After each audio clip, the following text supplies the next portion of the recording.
Hello, everyone, and welcome to the Run in the Paint recap. I'm Miles here with Ben and Nick. Guys, how are you doing today?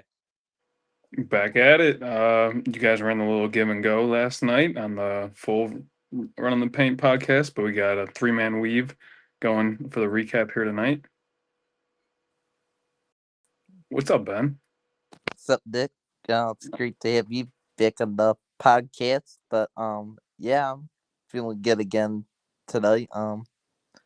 It's been a good week so far for me. Yes, sir. Yes, sir. And now we've got another team that's one win away from the NBA Finals, game four of the Eastern Conference Finals last night. And the Pacers do it again. They bounce back after their game three loss. They defeat the New York Knicks 130 to 121 to take a 3-1 lead in the Eastern Conference Finals. Unbelievable, man, that they are one win away from the NBA Finals. Let's get into this game, man. Right from the jump, Ben, we talked about how this was going to be a huge swing game in this series. Whoever won this game was going to have huge momentum heading forward in the rest of the series. And from the jump, it was high scoring as heck, man. Everyone was scoring, everyone was knocking down shots. But the star of the entire game, and in the first quarter especially, was Tyrese Haliburton from the Pacers. Yeah, exactly right. And Haliburton was feeling it for the jump. Um, yeah, he was just absolutely fantastic all game. I mean, this got to be one of the top performances of his career that he put on tonight. That's just unbelievable. That in the first quarter alone, he had 15 points, 5 rebounds, and 5 assists. You rarely see that. And we mentioned, of course, in the pre-pod lobby, Miles brought this up to us that LeBron James was the only other player in NBA history to record 15 points, 5 assists, and 5 rebounds in the first quarter, something like that. So yeah, it's unbelievable from Halliburton, and I mean, he's clearly showing the people just for this performance alone that he's not overrated, and he's not. No question about it. And his first quarter, that historic first quarter of postseason basketball, Nick, got the Pacers back to that offensive rhythm and pace that has been so successful for them through these playoffs that they kind of got away from at the end of game three. Yeah, it was a super impressive win for the Pacers. New York like unable to stop them and their entire offense for most of the game in this one, averaging well over I think 120 points per game in this series, which is really good stuff for Indiana. That's their mantra. That's what they want to do. The only time they kind of got a little hiccuped was when they slowed it down and started sending New York to the line. I mean, New York shot 39 free throws in this one, and when you're sending them to the line constantly, did a good job of covering it on the broadcast, but like that messes with the flow of the offense. Absolutely. The Knicks kept getting to the free throw line. There was a lot of foul trouble. On the Pacers side of things, just sending them to the line. Miles Turner ended up fouling out. Three other starters for Indiana picked up four personal. So that was Ben, like Nick said, that was really how the Knicks were able to kind of get back into the game after that incredible start by Halliburton, was when they slowed the game down and got to the free throw line. Yeah, that's what I saw as well. And Brunson was getting it going early already too for the jump in the first quarter. He looked great, to start throughout the game, and you know, when the Knicks, were able to get things slowed down, but made things tricky on Pacers because they couldn't get out of transition where they're so good at. They had to slow things down. It was a half court offense, and the Pacers aren't the best with the half court offense sometimes, and the Knicks were able to place a good defense and get the trouble there to, cut the lead and, make it close later on in the first half. How do you guys feel about the shot profile for the Knicks in this game? Because just looking at it, they had four guys who each took over 15 shots. with Bridges and Anunoby getting 15 and 16 apiece. Towns only took 15, and Brunson with 19. Compare that to the Pacers, who had Siakam and Hallie both get up over 20, and no one else shot more than 10. Yeah, well, I'll tell you what. I mean, for the Pacers, talking about those two guys, Haliburton and Siakam, each going for 30 plus. Specifically, Haliburton, him being so aggressive throughout this game allowed him to have this type of performance. When he gets aggressive like this, I mean, he's such a great shooter. He has great touch around the basket, even though it is an awkward looking shot. It works for him and it works very, very well. So when he takes 23 shots, he's going to make nearly 50% of the shots. So him having the 32 points was obviously huge, and Siakam got it going there in the second half as well. For New York, I think I did kind of like the shot diet a little bit of it being a little bit more diverse, getting more guys involved. I mean, they essentially played their normal starting five for most of the game throughout. I mean, Josh Hart off the bench played 36 minutes. But I think all of them had pretty solid games in their own right, but nothing too special there. Brunson with his 31 points. I mean, the two highlight players of the game, were basically Halliburton and Siakam. Yeah, I mean Siakam was incredible too. Just it felt like every time they needed a big shot and he got the ball in his hands, like that was who Indiana wanted with it because he was going to step up and make the shot. Ben Matherin also had 20 points in about 12 minutes of game time. Now he was got to the line 11 times in 12 minutes. Yeah, Ben Matherin finally has a good game. It's been a while. He's been pretty unplayable in this series. He's been frankly pretty bad. Hasn't been able to stay on the floor because of his his lack of defensive tenacity, and how kind of the whistle has been a little bit different in this series versus like maybe earlier rounds in the Milwaukee and Cleveland series where there was a little bit more physicality allowed. There hasn't been as much physicality allowed in this series, and because of that, Matherin just hasn't really been a factor. But in this game, like Nick said, 20 points in 12 minutes. He was fantastic. Yeah, Mapper made a huge impact on this game. I mean, his scoring was back to being fantastic, and his hustle, man, he made some really good hustle plays in this game too. That made a nice impact on the scheme as well for the Pacers. And you know, Rick Carlisle, I heard from the TNT broadcast tonight. They said on the broadcast that Rick Carlisle told them that he was going to play Ben Matherin more minutes tonight. So, Rick Carlisle must have been still believing in him, and he had that belief in him paid off tonight. Matherin really took advantage of his minutes, and he was just phenomenal. Yeah, Yeah, I mean, he took a while to adjust kind of to the playoff stage. I mean, it is easy to forget because the Pacers were just here last year, but he missed their entire playoff run last year. So he hasn't really had the experience of having to kind of adjust series by series defensive, wise, because every series, every game, you're going to get a different whistle from the officials, and that has impacted his ability to be out there on the floor. Took a little bit, but he has definitely played a lot better, in this game, and they definitely needed it because they needed a third or fourth guy there to really step up, one of those role players outside of Halliburton and Siakam. And Mathurin was that third scorer. He got a lot of his points from the free throw line because Pacers also got to the line a whole lot as well. We talked about the Knicks shooting 39 free throws.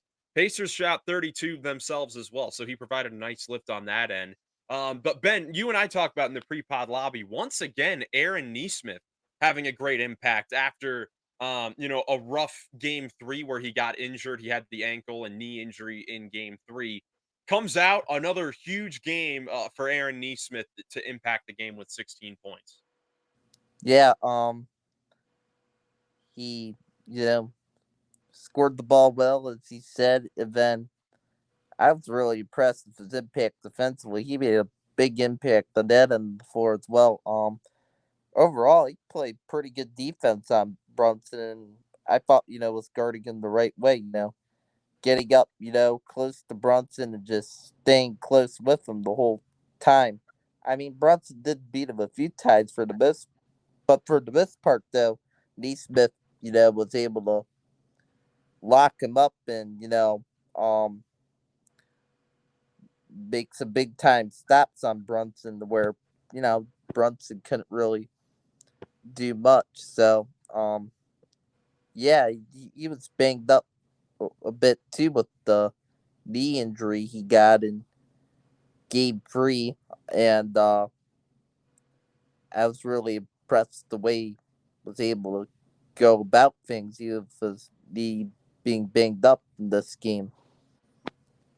Nick, what did you think about the New York Knicks players in this game? As we mentioned, not really any standout performances, and they got down by 15 early stages in the fourth quarter, but they did eventually get back into the game. Mikal Bridges hit some shots. OG Anunoby hit a crazy contested shot. They got to the free throw line. What did you think of the Knicks' execution down the stretch when they were able to get within striking distance? It was kind of difficult to gauge because they had DeLon Wright and Landry Shamet back in there again for the start of the fourth quarter, and it's just a different lineup than we've seen, and I kind of haven't seen it enough to analyze it and say whether or not I think it's working well for them or not. They were plus 11 and plus 16 in their minutes. DeLon Wright and Landry Shamet each positive minutes on the court. I don't know. It just seems like Indiana's got it on them in like 9 out of 10 categories. In terms of the players you ask about, it just seems like the Indiana players are more hungry. Like they're getting to more loose balls. They're getting the hustle plays that matter, taking charges, being in the right spot more consistently. And it's because of the fact that they're deeper and really, I just think they got it on them in 9 out of 10 categories. And the one category that they don't have is like Jalen Brunson. And when the Jalen Brunson train stops, the Knicks stop. And interestingly enough, in that fourth quarter, both Brunson and Towns, who combined for 55 points in this game, Brunson 31, Towns with 24. In the fourth quarter, they didn't really get a whole lot of opportunities to really score. Brunson was only 1 for 3 from the field in the fourth quarter, and two of those attempts came in the final minute of the game when it was already basically decided. So he really only got one shot in the fourth quarter there when it was still a game. And Towns was also 1 for 3 from the field in the fourth quarter. And two of his attempts were off offensive rebounds. So the two stars for the New York Knicks in this fourth quarter, when it was a game, only had what, two actual shots that they got in the quarter. And even though, OG and McHale each went for 9 points in the quarter, you need your two stars to play well. Ben and I talked about it in the Western Conference Finals, how you can get good performances from your role players, but if your two star players are not involved in the offense and getting it going in the fourth quarter, it's not going to matter. And we kind of saw that in the fourth quarter. Ben, what did you think about the Knicks offense down the stretch?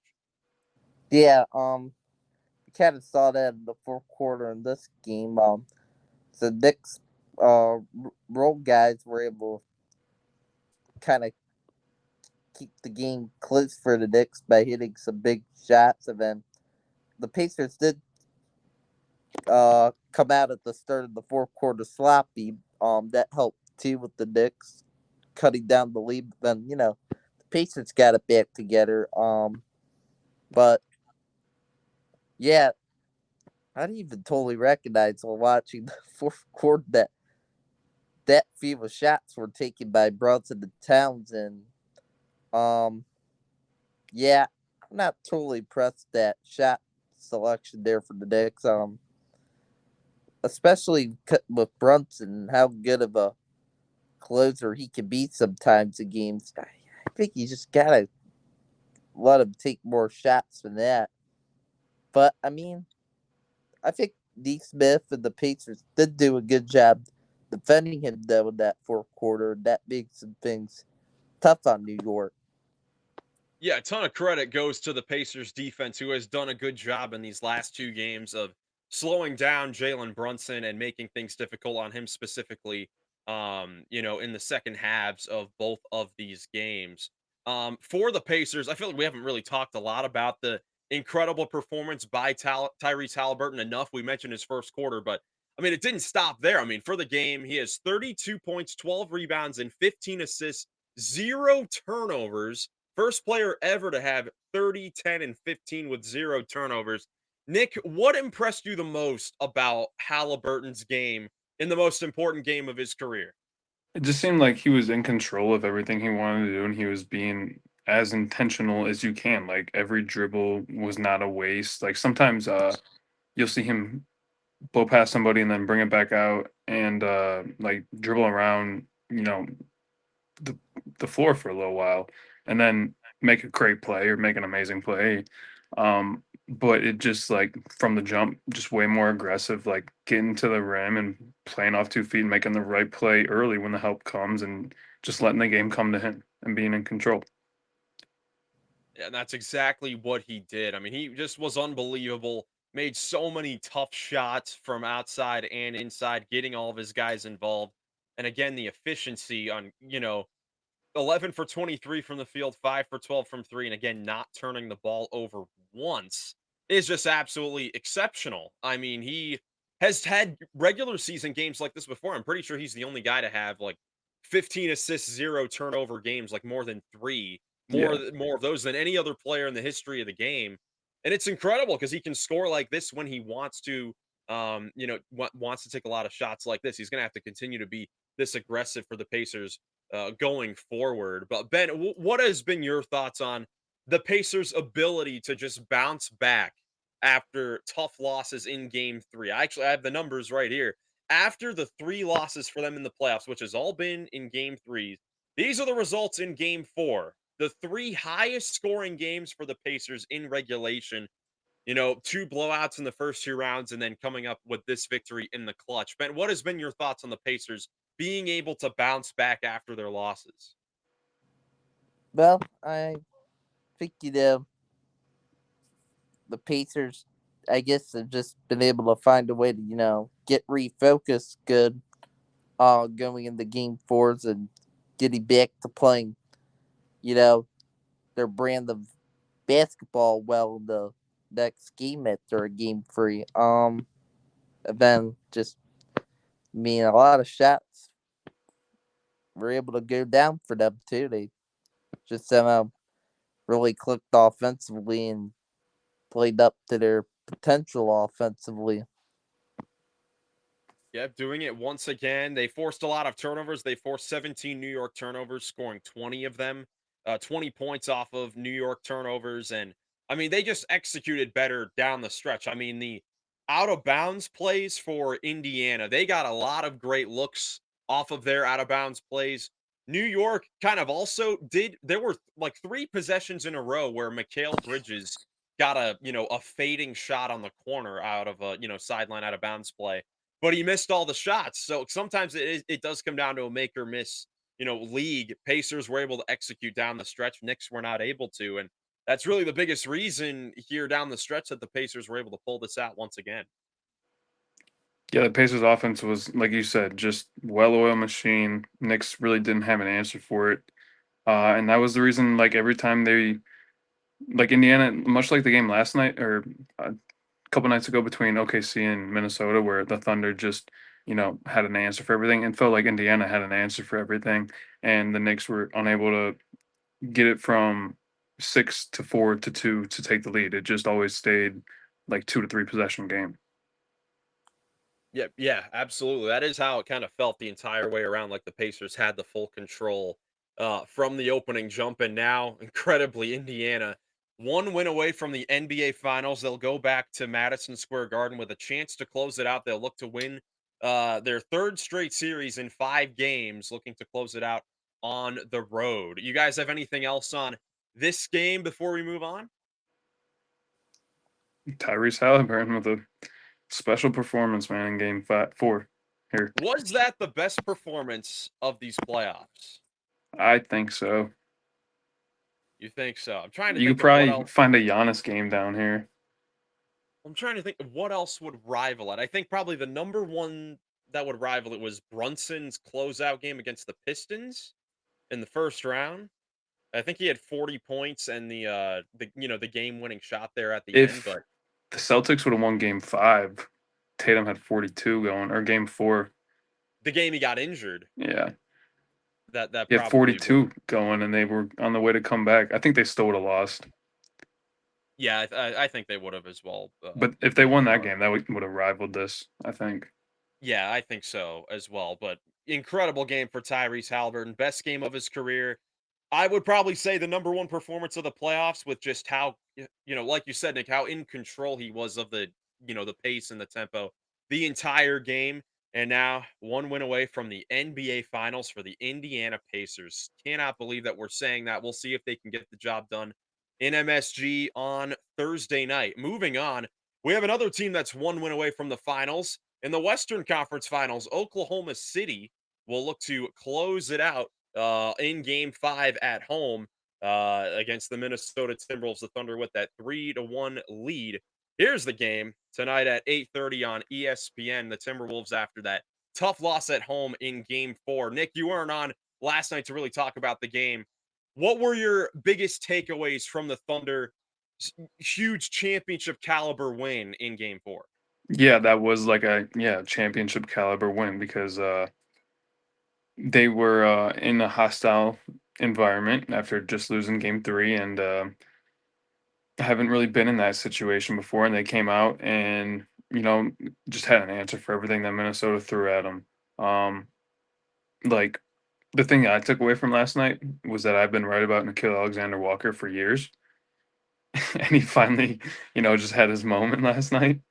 But yeah, I think the Thunder are looking really good, like a bona fide champion right now. I was thinking about the potential of having a Indiana Thunder um, finals, and we haven't had a good 7-game finals in a long time.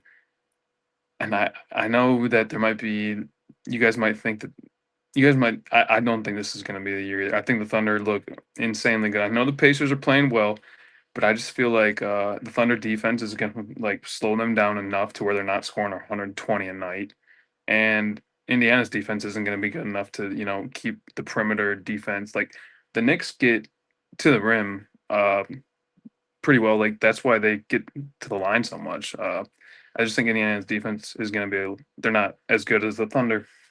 I think it could go like a 5-game series. I'd pick Thunder in 5 right now. Yeah, I mean, we Well, still got a while to go until NBA Finals predictions, but if it does end up being Pacers Thunder, I kind of do tend to agree a little bit with that because I'm always of the opinion that, we've had plenty years past where we get upsets in the previous rounds of the playoffs. But regardless of what happens, the healthiest and best team usually ends up winning, regardless of whatever Cinderella story you get throughout the first 3 rounds of the playoffs. So because of that, I think that OKC would dominate whoever comes out of the East right now. Obviously, we still have a while to go till our official predictions. But Ben, heading into Game 5, what are some things that you want to see from the Timberwolves here with their season now on the line? Of course, Edwards and Randall, their two stars, didn't have the strong games in Game 4. They combined for 21 points on 6 for 20 shooting. What do you want to see from those two guys specifically as they face elimination for the first time in these playoffs? well, Randall's really got to make an impact on both ends. He's got to be moving quickly, trying to force Thunder turnovers. Kind of like how the Thunder was forcing turnovers on them. And then Randall's got to come up big offensively. He's got to try to get his mid range game going. I think if he could get that mid range game going, um, knock down some mid range jump shots, then that could give the Thunder some trouble. Then Anthony Edwards, he's just got to try to take over. He's just got to, you know, let the game come to him and hope he can somehow take over and score a ton of points to try and help keep the season alive for the Timberwolves and bring it uh back to their home court in Minnesota for a potential game 6. Yeah, Julius Randle, we've talked about it a lot, Ben, you and I, about how he is the X factor really for this Minnesota Timberwolves team. When he has played well, They have played well when he has been awful. They have also been awful. The on-off numbers are ridiculous when he plays well. In game 3 in the first half of game 1 where Randall was strong, Randall was a plus 41 in those, basically 3 halves of basketball. In the second half of game 1 and games 2 and 4, let's see, let me do some quick math here. He's a minus 37 when he plays bad. So it's pretty much That's he needs to crazy. play well. He needs to play well in order for them to really have a chance there as that second star. But Nick, Anthony Edwards certainly had an interesting game 4. I mean, he didn't really take a lot of shots. He said in his own words, he didn't really take enough shots to struggle. He was trying to make the right play for his teammates. He only took the 13 shots. What did you think of Edwards's performance and mindset in game 4? Again, he only had like 2 shots in the first half, was a little bit more aggressive in the second half. Yeah, I think Minnesota was still like within striking distance though, despite him, not having a loud first half. Him and Julius both had a stinker of a first half, and Minnesota was right there because their bench guys like DiVincenzo, Naz Reid, and Alexander Walker were stepping up. Um, if he's saying that he needs to take more shots and be more aggressive, then I think he'll probably do that. I think like if he watched Haliburton tonight, then that might be like a little bit of inspiration. Like I can take a page out of Haliburton's playbook, and if he can do it, I can do it. One thing that Minnesota needs to do if they want any chance of not only winning this game but coming back in this, not only coming back in the series but just winning this game is take care of the basketball. If you can Oh keep yeah, OKC out of transition, then you have a chance to like make them look like a decently not good half court offense. But when they're getting in transition and scoring 20 to 30 points off turnovers, then you're trying to you're trying to overcome that deficit of 20 to 30 points against the best team that's already in the league. Yeah, it's just too Yeah, much. Ben. I mean, taking care of the basketball is definitely a key against this OKC team.